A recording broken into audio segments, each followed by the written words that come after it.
ಪಂಚರಾಜ್ಯಗಳ election ಗೆದ್ದ BJP ಇದೀಗ ಕರುನಾಡೆ target ಬಿಜೆಪಿಗೆ. ಪಂಚರಾಜ್ಯಗಳ ಎಲೆಕ್ಷನ್ ಅಂತೂ ಬಿಜೆಪಿ ಗೆದ್ದು ಬೀಗಿದೆ.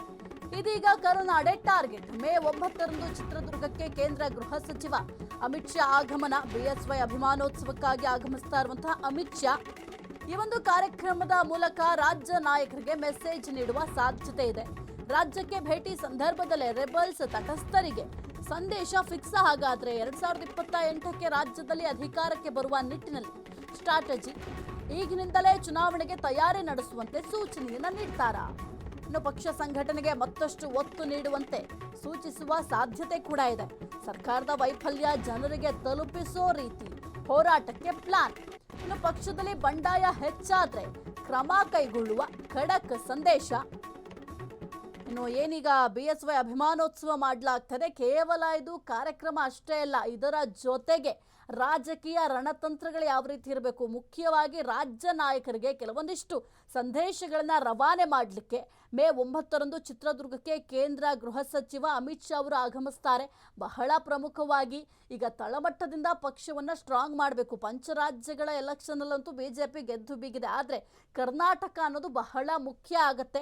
ಯಾಕೆಂತಂದ್ರೆ ಕರ್ನಾಟಕದಲ್ಲಿ ಈಗ ಕಾಂಗ್ರೆಸ್ ಸರ್ಕಾರ ತನ್ನ ಗ್ಯಾರಂಟಿಗಳಿಂದ ಆಡಳಿತವನ್ನು ನಡೆಸ್ಕೊಂಡು ಹೋಗ್ತಾ ಇದೆ. ಈಗ 2028ರಲ್ಲಿ ಚುನಾವಣೆಯ ಸಂದರ್ಭದಲ್ಲಿ ಬಿಜೆಪಿ ಸರ್ಕಾರ ಅಧಿಕಾರಕ್ಕೆ ಬರಬೇಕು ಅಂತಂದ್ರೆ ಮೊದಲಿಗೆ ಬಿಜೆಪಿ ಸರ್ಕಾರದಲ್ಲಿರುವಂತಹ ಕೆಲವೊಂದಿಷ್ಟು ಮುನಿಸುಗಳು ಅದೆಲ್ಲವನ್ನು ಕೂಡ ಶಮನ ಮಾಡಬೇಕು. ಎಲ್ಲರೂ ಕೂಡ ಈ ಒಂದು ಚುನಾವಣೆಗೆ ಹೆಚ್ಚಿನ ಒತ್ತನ್ನ ನೀಡಬೇಕಾಗುತ್ತೆ.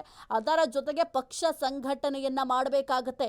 ಅದರ ಜೊತೆಗೆ ಈಗ ಸರ್ಕಾರದ ವೈಫಲ್ಯಗಳೇನಿದ್ದಾವೆ ಅದೆಲ್ಲದರ ಬಗ್ಗೆ ಕೂಡ ಜನರಿಗೆ ಆ ಒಂದು ವಿಚಾರವನ್ನ ತಲುಪಿಸುವ ಪ್ರಯತ್ನ ಮಾಡಬೇಕಾಗತ್ತೆ ಅಂತ ಸದ್ಯಕ್ಕೆ ಕೆಲವೊಂದಿಷ್ಟು ರಣತಂತ್ರಗಳನ್ನ ರೂಪಿಸುವ ಸಾಧ್ಯತೆಗಳು ಕೂಡ ಇದ್ದಾವೆ. ಇನ್ನು ಚಾಣಕ್ಯ ಅಂತ ಕರೀತಾರೆ ಅಮಿತ್ ಶಾ ಅವ್ರನ್ನ. ಬಿಜೆಪಿಯ ಚಾಣಕ್ಯ ಅಂತಂದ್ರೆ ಅಮಿತ್ ಶಾ ಅಂತ ಹೇಳ್ತಾರೆ. ಹಾಗಾಗಿ ಚಾಣಕ್ಯನ ಒಂದು ಪ್ಲಾನಿಂಗ್ ಯಾವ ರೀತಿ ಇರುತ್ತೆ ಅನ್ನೋದು ಸದ್ಯಕ್ಕಿರುವಂತಹ ಕುತೂಹಲ. ಇನ್ನು ಪಕ್ಷದಲ್ಲಿ ಬಂಡಾಯ ಏನಾದರೂ ಹೆಚ್ಚಾದ್ರೆ ಕ್ರಮ ಕೈಗೊಳ್ಳುವ ಖಡಕ್ ಸಂದೇಶವನ್ನು ಕೂಡ ನೀಡಬಹುದು. ಏಕೆಂತಂದ್ರೆ ಪಕ್ಷದಲ್ಲಿ ಸದ್ಯಕ್ಕೆ ಕೆಲವೊಂದಿಷ್ಟು ತಟಸ್ಥ ನಾಯಕರಿದ್ದಾರೆ, ಜೊತೆಗೆ ರೆಬಲ್ಸ್ ಕೂಡ ಇದ್ದಾರೆ. ಇನ್ನು ಪಕ್ಷದಿಂದ ಅದು ಕೂಡ ಬಿಜೆಪಿ ಪಕ್ಷದಿಂದ ಯತ್ನಾಳ್ ಅವರ ಉಚ್ಚಾಟನೆ ಮಾಡಿದ ನಂತರ ಸ್ವಲ್ಪ ತಟಸ್ಥ ನಾಯಕರು ಎಲ್ಲರೂ ಕೂಡ ತಟಸ್ಥರಾಗಿದ್ದಾರೆ. ಹಾಗಾಗಿ ಅವರೆಲ್ಲರಿಗೂ ಕೂಡ ಒಂದು ಸಂದೇಶವನ್ನ ರವಾನೆ ಮಾಡಲಿಕ್ಕೆ ಅಮಿತ್ ಶಾ ಅವರು ಆಗಮಿಸ್ತಾ ಇದ್ದಾರಾ ಎಂಬ ಪ್ರಶ್ನೆ ಕೂಡ ಮೂಡ್ತಾ ಇದೆ.